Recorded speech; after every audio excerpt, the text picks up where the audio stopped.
Hi friends, இப்போ இந்த வீடியோவில் வந்துட்டு நம்ம அஜித் சாரை பற்றி தாங்க பார்க்க போகிறோம். லாஸ்ட்டாக நடந்த ரேஸில் வேறு லெவலில் கலக்கிட்டு இருந்த நம்ம அஜித் சார் திடீர்னு பார்த்தா பயங்கரமான ஒரு ஆக்சிடென்ட்டுங்க. அந்த ஆக்சிடெண்ட்டில் உயிர் இலையில் தப்பிச்சதுன்னு சொல்லுவாங்களே, அந்த அளவுக்கு தப்பிச்சவர் நம்ம அஜித் சார். அதுக்காக மக்களுக்கு ரொம்ப நன்றின்னு சொல்லியிருக்காங்க. அதாவது மக்களோட வேண்டுதல்னால தான் நான் இந்த அளவுக்கு பொழைச்சி வந்திருக்கேன்ற மாதிரிலாம் சொன்னார். இப்படி யாராலையும் சொல்ல முடியுமா? யார் நீ அப்படிங்கிற மாதிரி இருக்குது. இதெல்லாம் ஒரு பக்கம் இருக்குது. அதுக்கப்புறம் பார்த்தீங்கன்னா வின் பண்ணதுக்காக மக்களுக்கு ரொம்ப நன்றி 100 வீடியோ போஸ்ட் பண்ணியிருக்காரு. யாருப்பா நீ, யார் சாமி, நீ எங்கேயா இருந்த அந்த மாதிரி இருக்குங்க. அதாவது இந்த காலத்தில் முதல்ல மதிக்கணுமே, மனுஷனுக்கு மனுஷன் மதிப்புங்கிறது கிடையவே கிடையாது. அதுவும் லேடிஸ்னால் பயங்கர மரியாதை கொடுப்பாங்கன்னு நடிக்கிற எல்லா ஆக்டரும் சொல்கிறாங்க.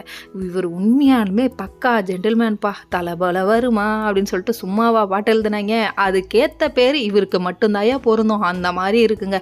வேற லெவல் மனுஷன்ப்பா அப்படிங்கிற மாதிரி ஆயிடுச்சு.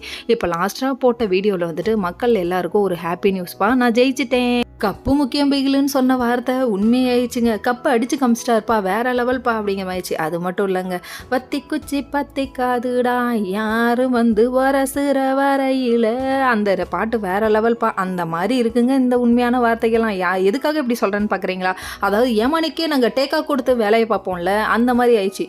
எதிர்க்க யார் வந்தாலும் பார்க்க மாட்டோம், அடித்து தூக்கிட்டு போயிட்டே இருப்போம். அந்த மாதிரி ஆயிடுச்சு. சும்மா மாசுனா மாசு, பக்கா மாஸ், அந்த ரேஞ்சுக்கு போயிடுச்சுங்க நம்ம அஜித் சாரை பார்க்க.